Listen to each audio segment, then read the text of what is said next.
Hi there. Today I would like to show you debugging. Debugging is the process for JavaScript. This is the process for checking your code for logical errors and syntactical errors and all this kind of stuff, and also check the data flow, actually, how the data is flowing in your program, in your app that you've written. For that, I have created a simple HTML document. Simply, we start with the doc type, HTML, opening, closing, the head, which contains the script, and then we have the body. And in the body, we have, or this, this is actually what we see. We have JavaScript debugging. This example gets a well-known text point and returns. Returns the coordinates for that point. And it will return that here into that paragraph with the ID demo. So save that. And there's a simple script. Actually, there's a well-known text point here. So let's close this. And then there's a function that will be called. This function wants to have a parameter well-known text point as a string, and then it will check the opening and closing bracket, and then we will get a substring. So we want to get the coordinates, actually, and we do this with the substring function. So actually we want to get those numbers here, and the substring function takes start and end indices so that we can get the coordinates out of that string. Okay,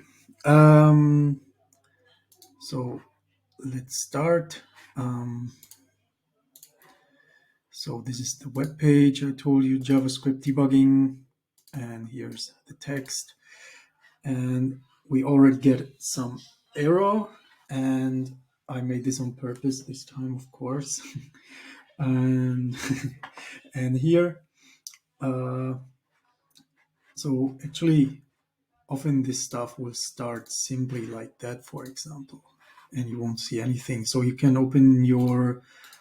We will use the console in Chrome Developer Tools. You can open this with F12. Sometimes I've seen some people have to use the function button in F12 or the the command button F12, something like that, to open it. Exactly. So with F12, you can open the developer tools. Chrome, it works also in Firefox, Opera, and all these the famous browsers. And right. And usually, yes, if this is not opened, you can open this here. If it's not showing, just refresh that. Then it should show up the JavaScript file. And so if you don't know where's this problem coming from, you can click here and you see Debugging JS, and the 3 is for the line. So if you click here, it's in line 3, and you see missing brackets, missing closing bracket after argument list. So actually, if I go to my JavaScript file, I will close that, save it, and then I will reload it, and it's, so this one is fine, line 3 is okay, but the next one is cannot set properties of null, setting inner HTML. As you maybe know, you can get in HTML, if you want this paragraph, you can say document get element by ID. Then you can use the ID demo in this case. So get element by ID, document get element by ID demo, and with inner HTML you can actually set the text of that HTML element. And this would be the coordinates. For some reason, coordinates is underlined here, but this is actually not true. And this also says that it's actually inner HTML problem. The thing is, it cannot read or cannot get the demo paragraph or the paragraph with the ID demo. And this is because you have to know, or most of you maybe know this, for the ones that don't know, is the browser actually gets that HTML document and it's starting reading that with the head, goes in the script, and then it's reading this line, this line, this line, and it's trying to get some demo element, but there's nothing yet because the browser did not read this yet. So it would, what you would have to do is you must put this actually here. For example, there's also another possibility, the onload event or something like that you can use. I won't go too deep in this today now.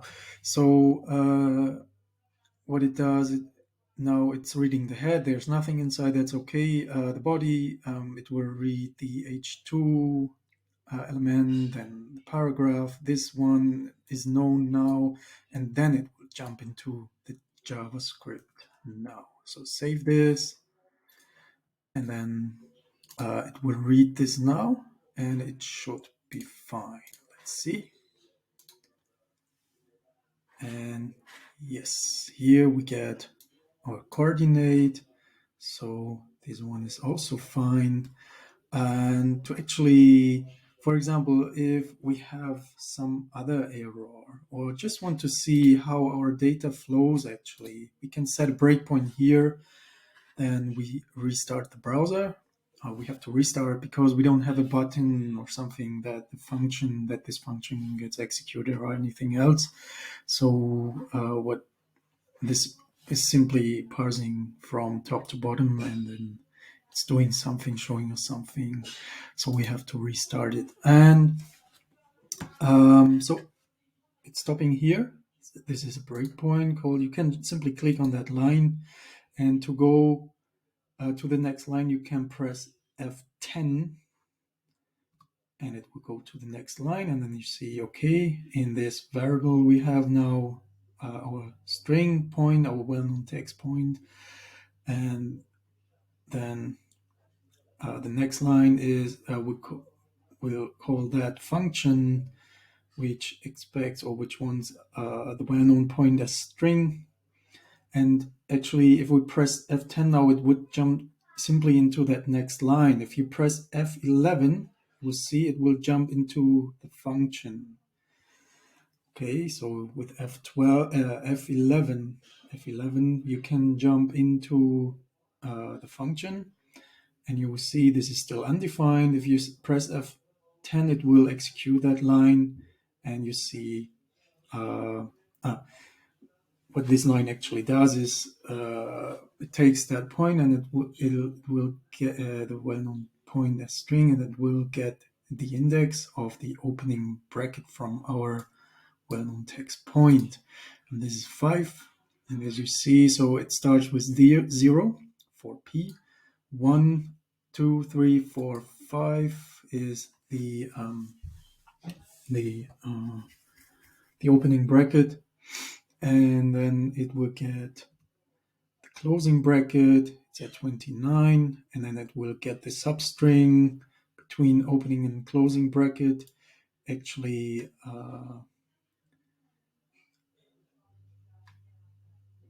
you have to tell, because we don't actually want the start here, we want it here. I said here position of opening bracket +1, and then it will start with the 3 and then 6 and so on. And here I could, the closing bracket simply is the end. It really stops there. So it will just go until 4, but it will not take this one here, the closing bracket actually. And as you see, that's perfect. So we have our coordinates here, and then with return, the function will return the result or the coordinates here, what we get out of here, will return this into that variable. If we go there, we see it's in here now, and with document get element by ID, we will get the paragraph with the ID demo, and then say with inner HTML we can write in whatever we want. For example, that coordinates will that be now. So with F10 we see this will be written inside here, and yeah, that's the script. With F8 you can, or click here on that arrow, you can run the script to the end, and then it will be finished. And we see the result here. Actually, it's written in that demo paragraph, or the paragraph with the ID demo. If, for example, let's check something else. If we take out the closing bracket, we can also, for example, with this, we can check different cases, if our code works in different cases and for different cases. And we will, of course, save it and then reload it.